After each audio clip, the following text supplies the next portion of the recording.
Comparing After Effects and CapCut is like a boxing match between Muhammad Ali and Jake Paul. Yeah, I know what you're thinking, but CapCut and After Effects are different. While After Effects is a heavyweight, CapCut can still step into the ring, so I'm going all in, pushing my skills to the limit, using every bit of time, energy, and effort to create the most insane animation you've ever seen in both apps. It's like playing chess with myself. I might know my next move, but I can't wait to see who's going to win. But there are some rules to make this competition fair. Photopea will help CapCut since it's a free software, and I won't use any features from CapCut Pro. On the other hand, After Effects won't get any plugins, effects, or presets, just basic tools. The only effect After Effects can use is Lumetri Color, which is the same as CapCut's adjustment section. Both apps will get the same assets, all downloaded from FreePick. So, let's get started. Oh, and finally, we launched our course. Imagine learning After Effects from scratch, easily and growing your YouTube channel within just a few months. Just like I did, we teach you everything from After Effects, animations, and storytelling strategies to a cool workshop where you can join, get hands-on help, and grow alongside us. I also shared some of my YouTube intro projects and taught you how to make them, along with a lot of assets. But spots are limited to just 100 people. Once it's full, we'll be closing the community. Okay, now let's start with CapCut and Photopea to create our animation. We need to adjust some of our assets in Photopea. I downloaded this carnival mask and this eyeball. Both are PNG files. First, I import the mask into Photopea. I want to create eyeballs for the empty area. I select the shape tool and choose circle, then I draw an ellipse on the screen. Don't worry if it's too small or too big. You can simply press Ctrl-T to select the shape and resize it by grabbing its edges.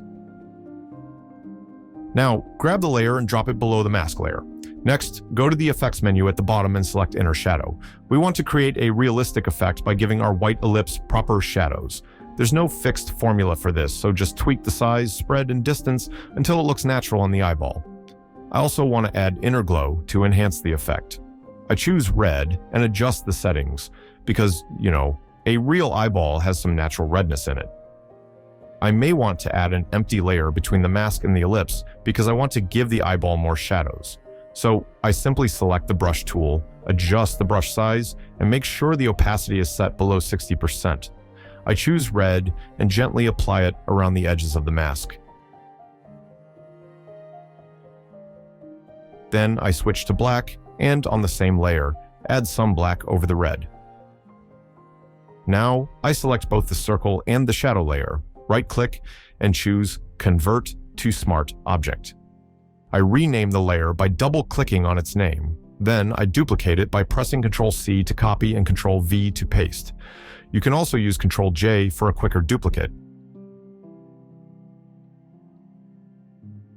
Select the duplicated layer, grab it, and place it in the left eye of the mask. Right-click on it and choose Flip Horizontally. This way, you don't need to create a new one from scratch. When I hide the mask layer, you can clearly see what's behind it. Now, let's bring the robotic eye into the screen. I grab the layer and place it above all layers so I can see what I'm working with. Since we only need the center of the eye, I select the elliptical marquee tool, circle select tool, and make a selection around the area I want. Then I right-click and choose Layer via Copy. We only need this new layer, so I delete the original one. Press Ctrl-T on your keyboard and scale down the robotic eye until it fits perfectly with the eyeball we drew. Then, grab the selected layer and place it below the mask layer. From the effects menu below, select Hue Saturation. Use the small arrow icon to mask it to the eye layer, so any adjustments only affect the eye. Since we want to change the eye color, you can choose whatever you like, but I'm going with a red-themed eye. To enhance the look, I may want to add a little bit of shadow, so I select Outer Shadow and tweak the settings until it looks right.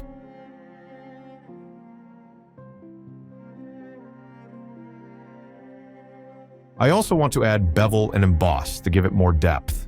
I increase both the depth and size to get the look I want.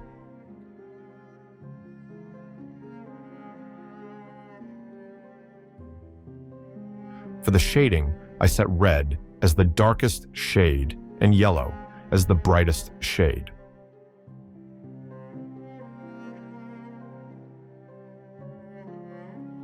Now, I'm going to add another layer between the mask and the eye to create an extra shadow layer. I select a black brush with low opacity and paint shadows around the corners of the mask's eye.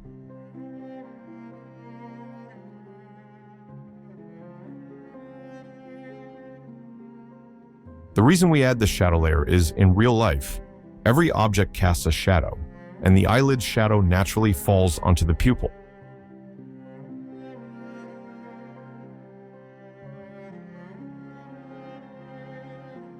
Next, I go to the Filter menu, select Blur, then choose Gaussian Blur, and increase the blur size to soften the shadow. I rename the layer and duplicate it. Just like before, I grab the duplicated layer, place it over the other eye, right-click, and choose Flip Horizontally. We're almost done, and it's time to convert everything into smart objects. First, I select the eye layer along with its hue saturation adjustment layer and convert them into a smart object. Next, I do the same for the mask and its left and right shadow layers, making them a smart object as well. Now, one by one, I hide the layers I don't need and enable only the ones I want to export as PNG. I make sure to export them without a background. First, I export the mask, then I export the eye. Finally, both eyeballs can be exported together as one PNG file. Now, let's move into CapCut, but before that, I want to share some good news for AutoAE users. We've launched a lot of new templates this week, including vertical templates and new YouTube-friendly styles. And in case you don't know what AutoAE is, it's a platform that lets you use our pre-made templates without needing any editing apps. All you have to do is click on a template, add your text and footage, and you're done. We designed these templates in After Effects, and you can easily customize them online. Everything from text animations, mock-ups, logo animations, and many of the models we already use in our video. I've added the link in the description so you can check it out. Drop your background footage into the timeline and make sure the resolution is 16:9. Next, scale up the background until it fits the screen. Now, while at the start of the clip, I'm going to create a keyframe on the scale.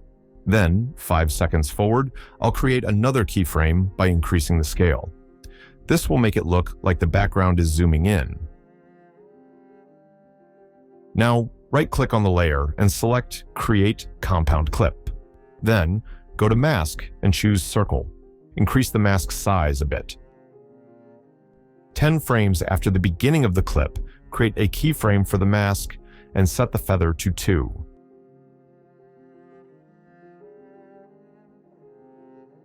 Next, go to the beginning of the clip and decrease the mask size as much as possible. This will make it look like a portal opening when you play it. Now, right-click on the layer again and open the keyframe animation. We only need to adjust X size and Y size. First, select both keyframes for X size, open the graph menu, and choose Cubic Out. Do the same for Y size as well. This gives your keyframe a smooth opening and makes everything flow more naturally. Now, simply right-click on the layer and close the keyframe animation. From now on, I want you to pay attention to the details as the tutorial gets more advanced. I won't rush through the steps. Next, I add the circle frame I downloaded from FreePic. As you can see, its size already fits the screen, but let's add an animation for the frame as well. I use the background keyframe as a guide for the frame, and I create a keyframe on scale. Then I go to the beginning of the clip and scale it up until the frame is big enough to move out of the screen.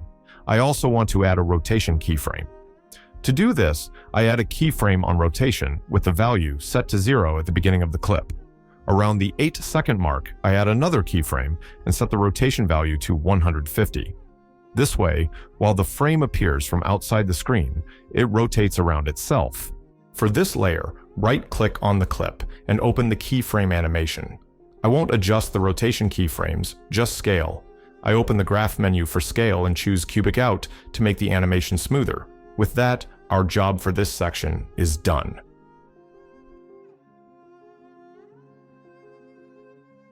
Now, we're moving on to the hard part. Double-click on the background compound clip, and CapCut will take you into another composition. Here, I want to add the mask, eyeball, and pupil that we created in Photopea. Place them on the timeline in the correct order.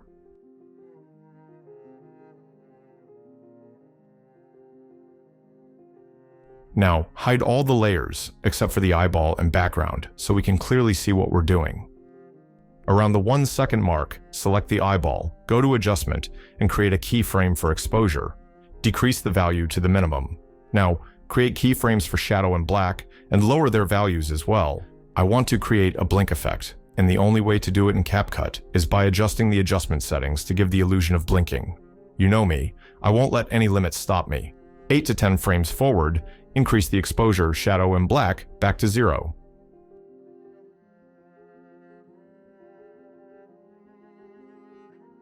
A few frames later, repeat the same keyframe adjustments as before, lowering the values.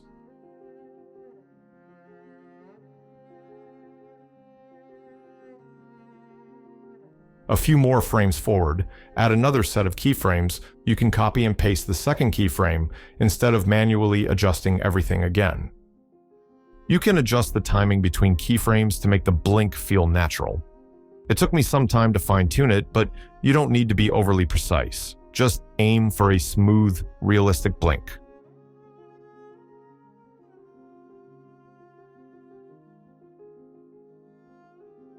Now, let's unhide the pupil and start adding keyframes for it. I'll begin keyframing the pupil after the last keyframe of the eyeball and blinking. First, I create a keyframe on position, then move the pupil up or down where it's out of sight.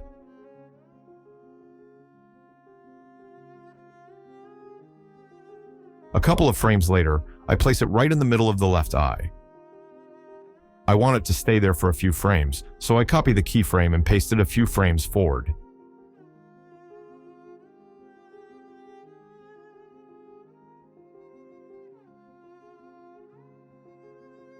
Next, I move the pupil to the right eye and add another keyframe. Afterward, I move it back to the left eye, down a bit, and for the final keyframe, I place it back in the middle of the left eye. I know it sounds complicated, but it's just about adding keyframes in different positions. There's no need to be afraid. Design it however you like. Now, right-click on the layer to open the keyframe animation.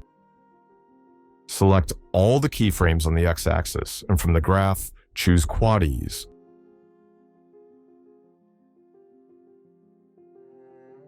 We'll apply the same graph to the y-axis as well.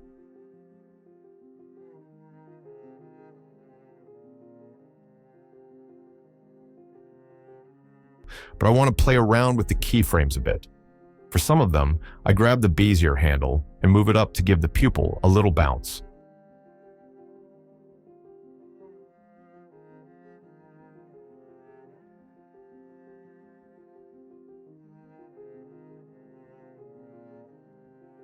Once that's done, I hide the keyframe animation and tweak the timing between keyframes to get the speed I want.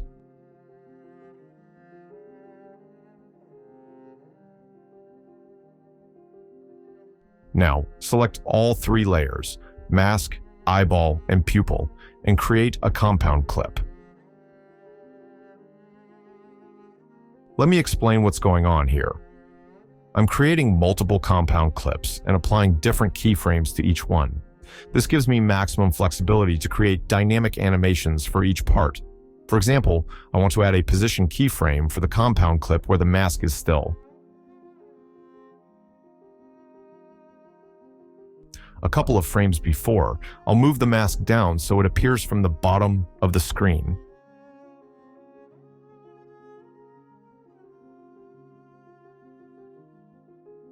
In the keyframe animation, I'm only going to apply cubic out to the y-axis because the x-axis position hasn't changed. Now, I'll go back to the main composition to check if everything's moving as expected.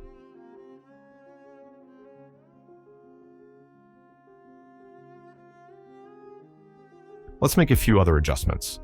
Scale down the mask a bit since it's slightly too big.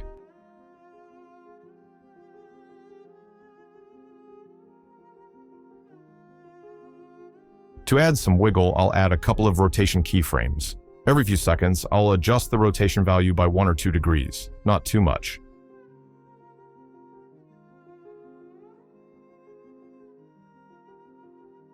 Around the 5-second mark, I'll add a position keyframe for the mask, then move it down a few frames later to make it go off screen.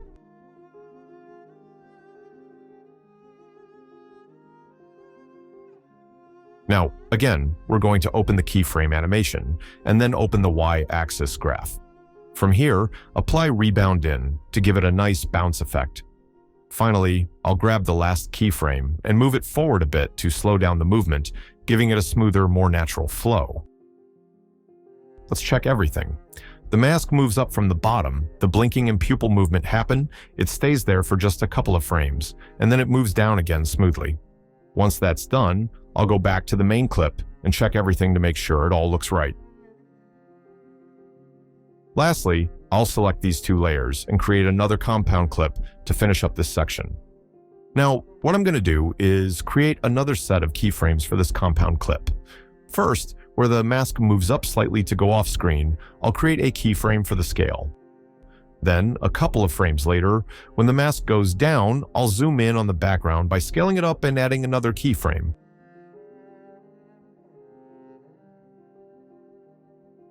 Right-click on the clip to open the keyframe animation. Now, here you can choose whichever graph you like, but since we want to shape the graph manually, I'll make it start slow. For the first keyframe, I grab the Bezier handle and pull it straight to the right.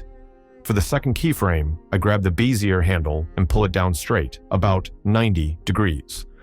This way, the clip starts slow and then speeds up dramatically towards the end. Next, I add the same background to the timeline, right at the point of the second keyframe from the previous clip, to create a match cut. I'll create a keyframe for this background layer and set the scale to 1000%.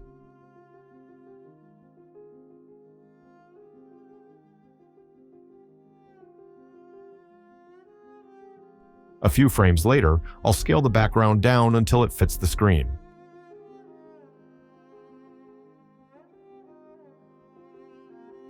Now, I opened the keyframe animation for this new layer. What I'm going to do here is the opposite of what we did with the previous clip.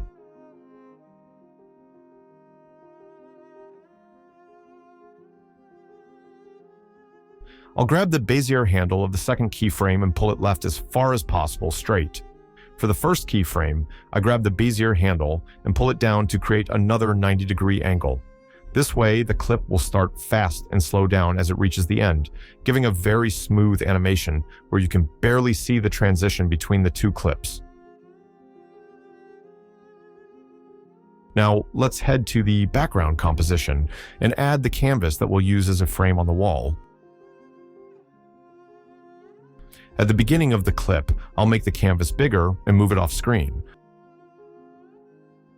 I'll create a keyframe for both the scale and position.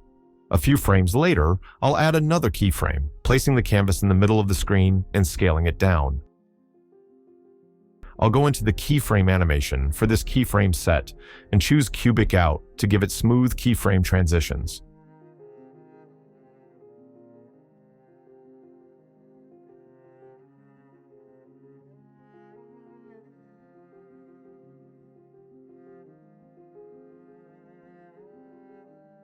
You can play around with the timing of the keyframes to make the movement smoother and adjust the speed to fit the pacing of the animation.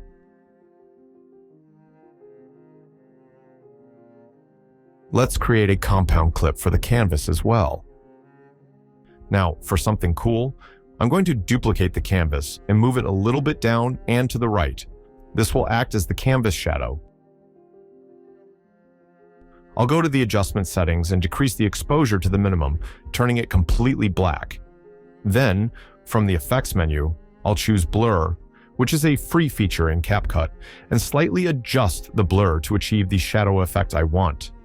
As you can see, the shadow stays on the right and down, which simulates light coming from the top left. Since we don't have a lighting option in CapCut, I'm going to create the light effect manually. For this, I'll create another compound clip for the background, since we added a new set of keyframes and duplicated the background. Then, I'll move it above all the layers. Now, for this layer, go to Mask and choose Horizontal. Rotate it and place it in the top left corner, and then increase the feather to the maximum. Next, go to the adjustment layer and change the tint to yellow, or whatever color you prefer.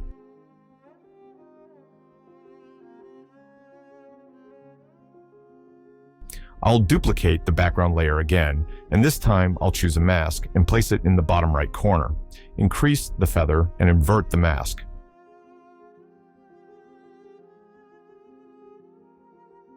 Then go to the adjustment layer and increase the exposure. Now we've created a lighting effect for our scene. You know, with just simple techniques like this and a little bit of creativity, you can take your editing to the next level, even in a software like CapCut. Now, double-click on the canvas layer, not the shadow, and let's move on to create another animation inside the canvas. I'm going to add the robot hand and human hand into the timeline. These are a bit too big, so first, I'll scale both hands down and make sure their positions are within the canvas frame, just like I'm doing right now, and as you can see, I'll add position and rotation keyframes for both layers. Then I'll animate them separately. After adding the keyframe, I'll move the robot hand out of the frame a couple of frames before and give it a slight rotation. This way, when I play the animation, the robot hand will enter the frame or canvas with a slight rotation. Around a second later, I'll add a little more rotation, nothing too much, and adjust the position slightly.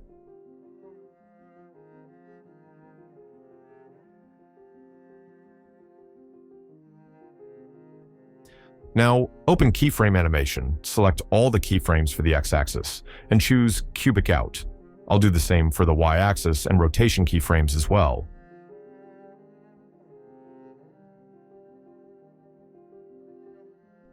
Let's also adjust the timing of these keyframes because they're too close together right now, and I want them to move a little slower.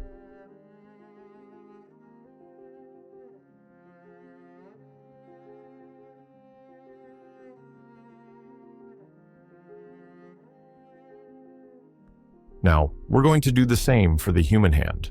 I'll move it out of the frame and give it a little rotation.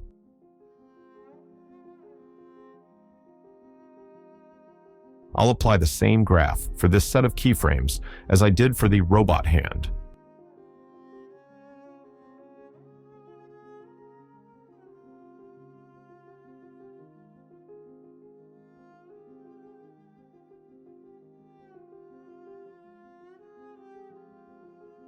Once you're done, select both layers and create a compound clip. Then, go to Mask and choose Rectangle. Adjust and position the mask so it fits in the center of the frame. This will ensure we only see the hands as they appear and move, and we won't see the previous frames that are out of the frame. And we're done. Now, go back to the main composition and check everything to see the animation we created. Finally, export the clip, and we've created a 12-second animation using CapCut.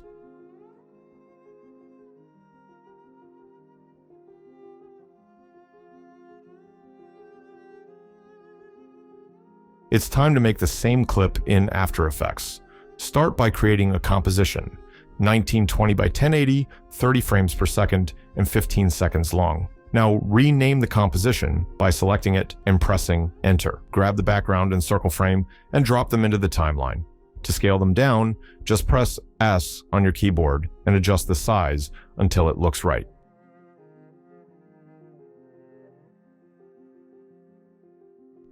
Now, instead of using a mask for the background, let's go with Track Matte, since we only need the background to show inside the frame. So I'll grab the ellipse tool, hold Shift, and draw a perfect circle. Then I'll adjust its position to center it over the background. Let's rename the shape layer to keep things organized. Now, I'll parent the shape layer to the frame, so when the frame moves, the shape moves with it. Finally, I'll set the track matte of the background layer to our shape layer, and there we go. The background is now visible only inside the circle. Before moving forward, let's add a camera to the timeline. Set the lens to 24 millimeters and hit OK. Now, let's make all the layers 3D so we can work in 3D space. I'll open another view panel to see what we're doing more clearly. First, I'll select the background layer and move it along the Z-axis, pushing it backward. Since it gets smaller as it moves back, I may need to scale it up slightly to fit the frame properly. Now, let's animate the circle frame. I'll press S to open the scale property. About 10 frames after the start, I'll add a keyframe. I'll go back to the very beginning and set the scale value to 0, so it creates a zoom in effect. Next, I'll select both keyframes, right-click, and apply Easy Ease. Grab the Bezier handle of the second keyframe and pull it to the left to create a smooth ease-out effect. Now, let's animate the camera. I'll enable keyframes for both point of interest and position, and I'll add a keyframe about 20 frames after the start. I'll go back to the beginning and move the camera along the Z-axis, pulling it closer to create a depth effect. There's no fixed value here. You can tweak it until it looks right. I'll also apply Easy Ease to these keyframes and give them the same graph curve we used for the circle frame animation. You can adjust the timing if needed to make the movement smoother. Finally, let's add rotation to the circle frame. I'll enable Z rotation, add a keyframe at 10 frames in, then go to the beginning and set the value to something between 100 and 150 degrees. If the rotation feels too fast, I'll either move the second keyframe forward or reduce the rotation value.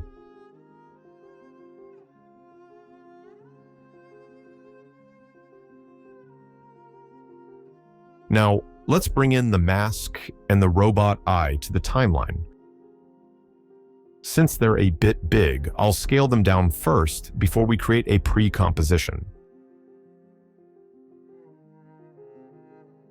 Let's also give our new comp a proper name.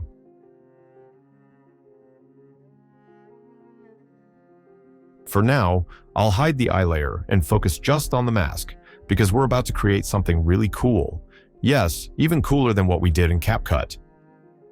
I'll select the ellipse tool and draw a circle on the timeline. Since the eye isn't a perfect circle, I'll rotate the ellipse slightly to match the eye shape.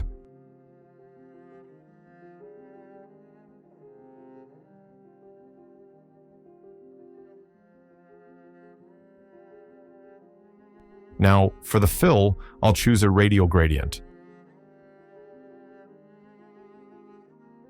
The first color should be white, and the second should be red.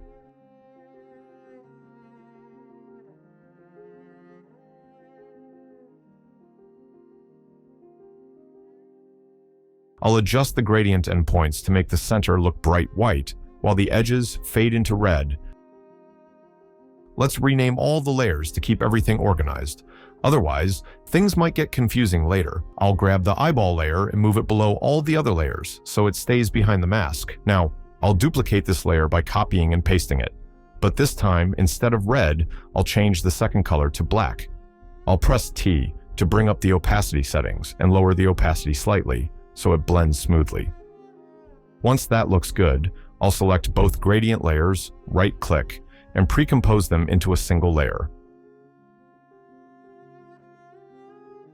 Now, I'll duplicate the pre-comp, move it to the left, right-click, go to Transform, and select Flip Horizontally. This creates both eyeballs. Let's create a blinking eyelid for both eyes. For the eyelid, I'll grab the pen tool and start drawing a custom shape around the eye.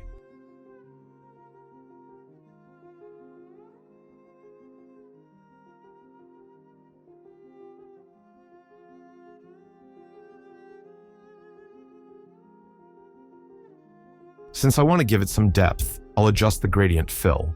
I'll make the outer edges black and the middle a dark gray, giving it a bold and realistic shadow effect.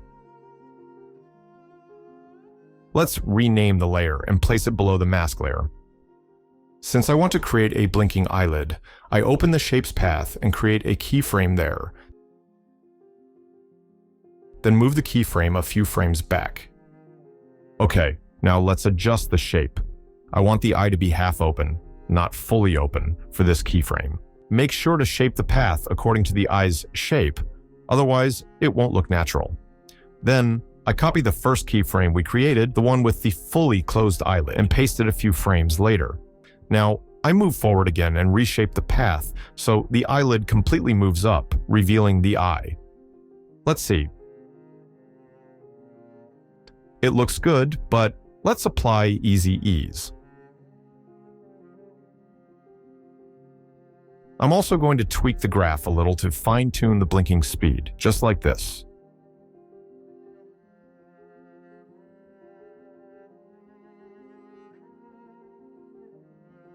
Okay, now let's duplicate the layer, flip it horizontally, and keep the keyframes as they are. Now we have two eyelids and it looks pretty cool.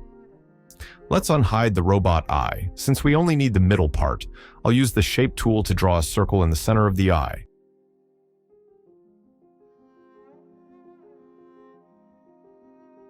Then I'll set the eye's track matte to this shape layer.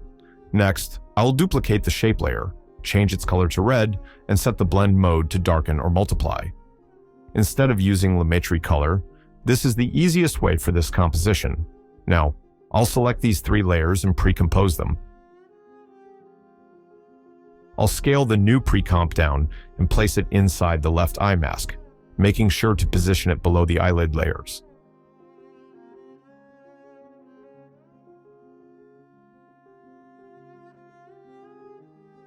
Now, let's animate the pupil. I'll open the position property for the pupil and create a keyframe. Then, I'll go back a few frames and move the pupil down, out of sight. I'll apply easy ease for smooth motion. Wait, let's move all the keyframes backward. I initially created them in the middle of the composition, but I want them to start at the beginning.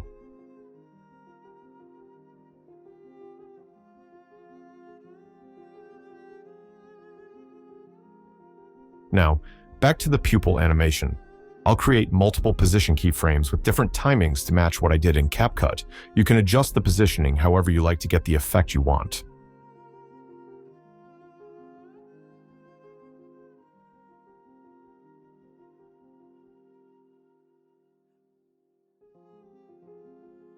Okay, let's see how it moves. It looks pretty good. We could add more keyframes, but I want to stop here and go back to the main composition. The first thing we need to do is make the mask composition 3D and push it back along the Z-axis so it's behind the circle frame. Let's scale it down and set its track matte to the shape we created earlier.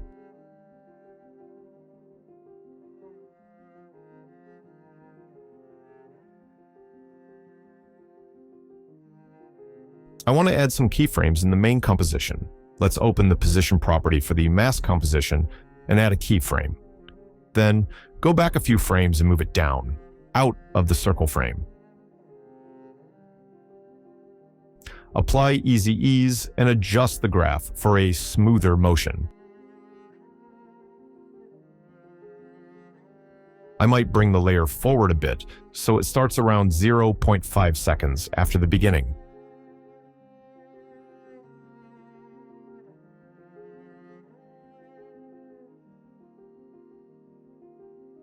Okay, now open the Z rotation property, hold Option, click on the stopwatch, and add a wiggle expression. I want to set the speed to 0.5 and the value to 10. That looks good. I might also go into the mask composition and shift all the keyframes forward a little bit.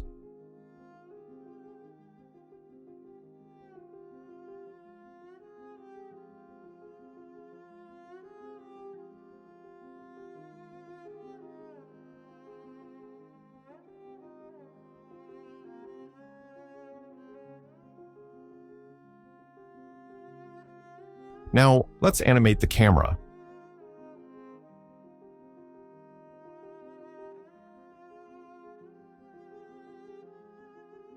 Around the 8-second mark, move the camera forward along the Z-axis, making it zoom into the background.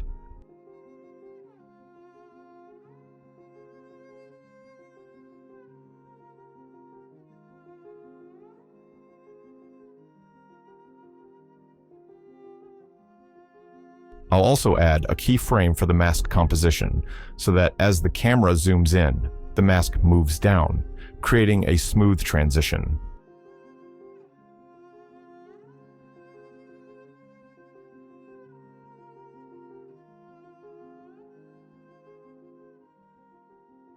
Finally, for the last camera keyframe, let's adjust the graph so it moves slowly at first and speeds up towards the end.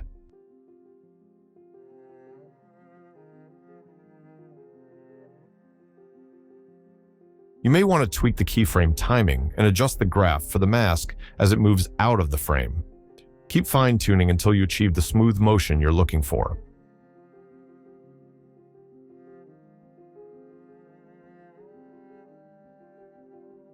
Okay, it seems good.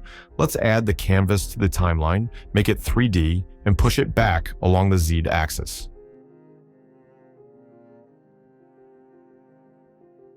Also, scale it down until it fits perfectly.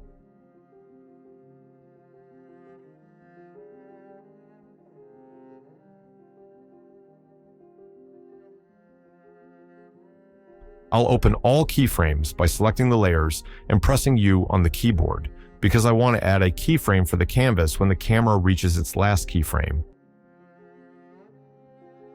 I'll add position and scale keyframes, then move a few frames back, scale it up, and move it upward so it looks like the canvas is coming from above as the mask goes down.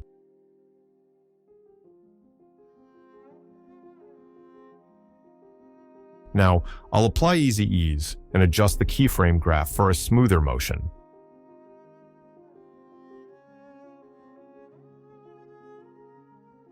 Next, let's cut off the previous canvas layer before the keyframes because I don't want it to be visible before that moment.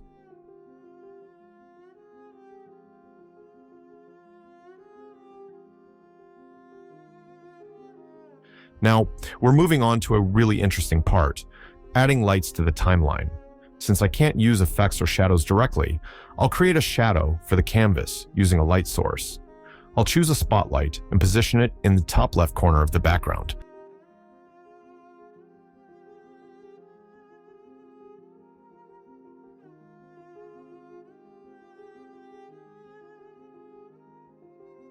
I'll enable cast shadows for both the light and the canvas, and as you can see, a shadow appears.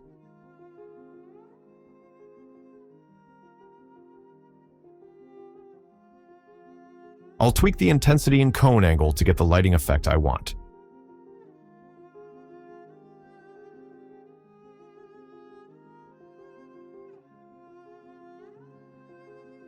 Because the light is positioned on the background and there's depth in the scene, some objects aren't fully visible at the beginning of the clip due to a lack of light. To fix this, I'll add a second spotlight and then an ambient light.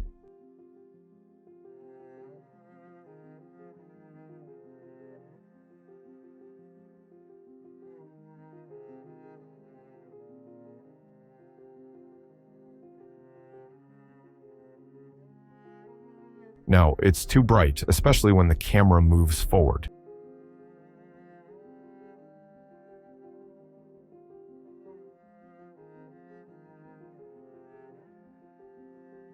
If I disable the lights, you can see a very smooth natural light, but with all these lights enabled, we need some adjustments.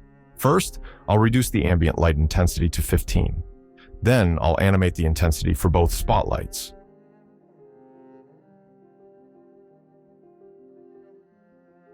For the first spotlight, I'll create a keyframe for the current intensity.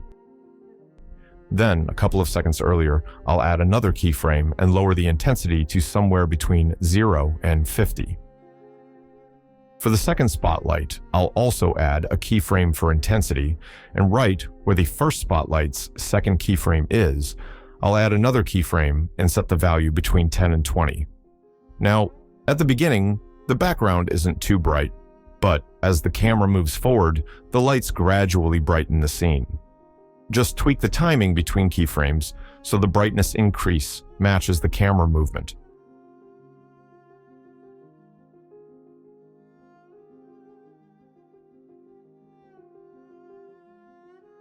Lastly, I might create a null object and link the camera to it. Don't forget to make it 3D.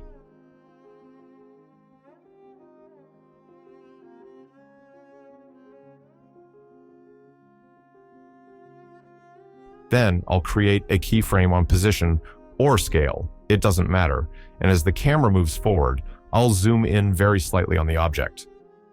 The goal here is that as the camera reaches the last keyframe, the null object keeps zooming in very slowly, adding a super smooth motion effect. And now we're at the final part, adding the human and robot hands to the timeline. They're too big, so I'll scale them down and position them inside the canvas, like a painting or tableau. To make sure only the hands appear inside the canvas when animated, I'll add a rectangle shape in the middle of the canvas. Not the frame, just the central part where the hands will be. This shape will act as a track mat for both hands, so as they animate in, they'll only be visible inside the canvas.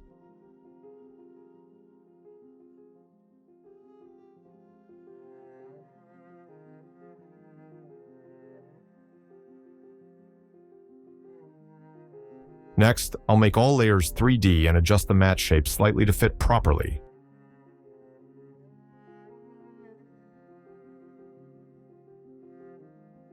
For the robot hand, I'll add position and Z rotation keyframes, making it enter with a slight rotation.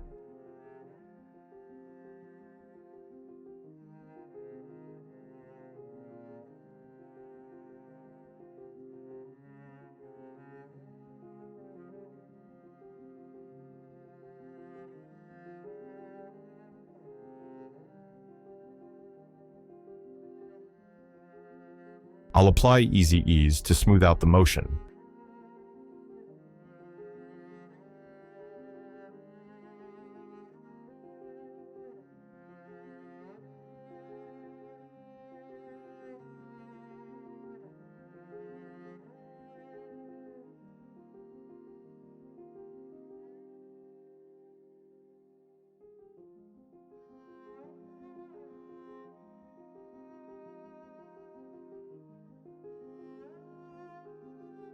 Then I'll do the same for the human hand.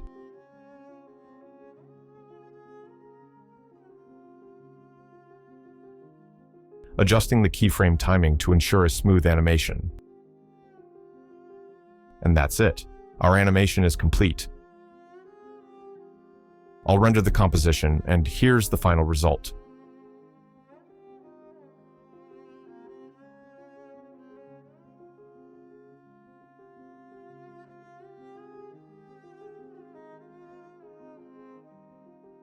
Now, while making this video, which took a bit of time, I wanted to show that even with simple apps like CapCut, we can create animations like this. I said it was a competition, but honestly, it's not about that. What I really want is for you all to learn how to edit. I want you to understand that most of the time, the only thing holding us back from creating is excuses. Yes, it might take some time, but every good thing does. In the end, it's up to us to decide whether we make it happen or not. Oh, and I didn't mention this earlier, but this was actually one of the scenes from our new channel's first video, which we tweaked a bit toward the end. Hope you enjoyed this video. See you soon, Moons.